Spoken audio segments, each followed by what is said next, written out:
Hey, what's up guys, in this video we're going to be going over grooves and groove pools. So groove and swing and groove pools, a good way to give your tracks a bit of, not so much like exactly on time, maybe a bit of human randomness, a bit of human error, or what have you, or just adding some swing, or I think they call it trills.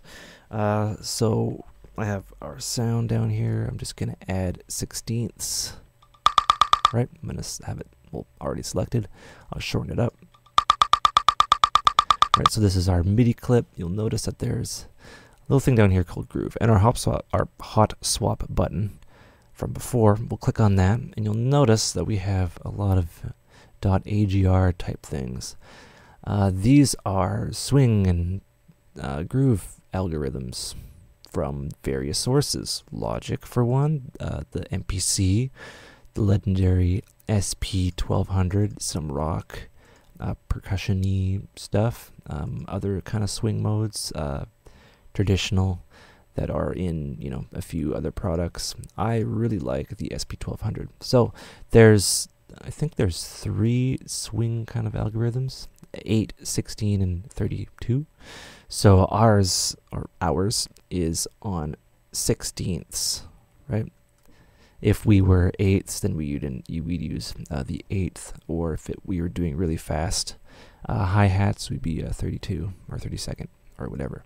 I'm a big fan of the SP1200 for many reasons. So I'm going to just kind of audition. I'll go auditions. We're in hot swap mode, and I'll just show you what it sounds like when you add swing. We're going to add 16ths.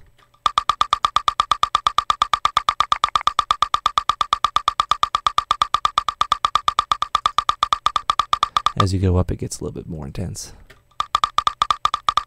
Right, and that's very swingy. And if we commit, you can actually see what it's done.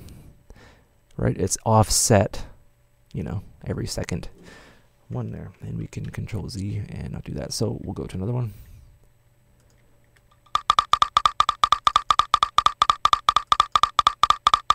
So as you go up in numbers, it gets a little bit more intense. I like this one. Which one was it? The 58? There we go. I like this one. I don't know why. So we'll commit to that, right?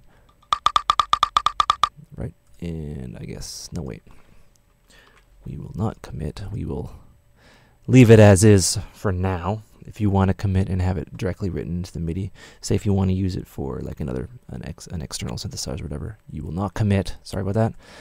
So we'll have it in our drop-down menu here, and I will use, for this one, I'll use an MPC, and this is, again, on 16ths. So I'll go 16th swing, and when you click on them, you can kind of hear a preview of a click track. Right, and you can actually, if you're adventurous, drag it in and kind of see what it's doing.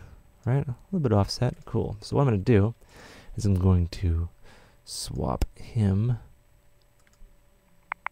No, see, that's 8s. Right, I'll double click that guy in there, and I'll turn off hot swap mode. So, and this guy should be right. So we have a swing there. So right now it's, kind of boring and stagnant per se. We can add the SP1200 swing from our previous or our other MIDI clip here. Or just use the MPC that we like. We can briefly commit and we can say, oh yeah, that's what it did. All right, cool. And it shortened it up. Very neat. And then, undo. And the reason why we don't want to commit, sometimes you want to commit, sometimes you don't, is for this little squiggly line guy. And what this is our global amount of our swing amount. And that is very neat. So we have our bass, 16th, yes, that makes sense. If we're doing 32 for like trills or whatever, 16th is usually where you'll want to be for dance music. Right, so we have our sounds here. Right, so this one would be the SP1200. We can increase the velocity, so this will change. For some, it will change the velocity of each note here. Right, so you can see what it's doing. I can commit and maybe show you. Yeah, it's varying the velocity, which gives it a bit of human feel. And that's all good. We can also go to 0, return to default, so it doesn't mess with the velocity at all. Or, you know, if we want to kind of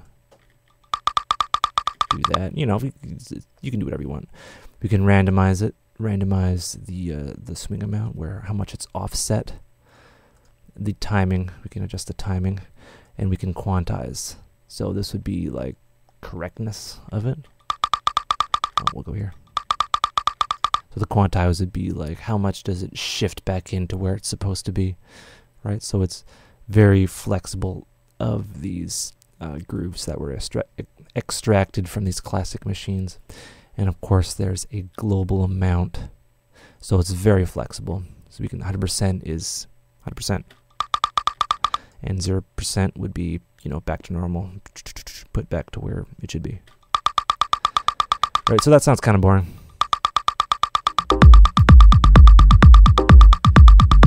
You played that in a club and people would kind of look at you sideways.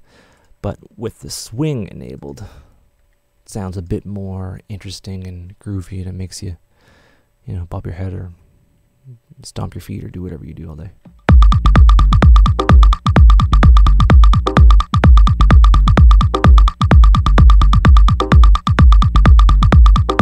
So that'll liven up your techno tracks. It'll liven up, you know, your rock tracks, your hip hop, R&B tracks, and what have you.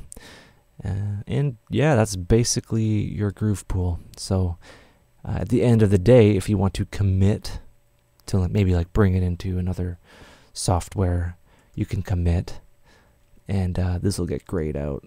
But you know, you can do that, and then you can, you know, drag it into another program and play around with it and have that groove. But yeah, it's really cool because a lot of the grooves are there, like especially the ones from Logic, which are, you know, used quite a bit. Contemporary, or not contemporary, like, you know, hip hop, land percussion grooves, MPC, and the SP1200, like in the SP1200. And yeah, that is all for grooves and groove pools. Hope that's a good introduction. And yeah, happy track making, and we'll be back with some more fun stuff.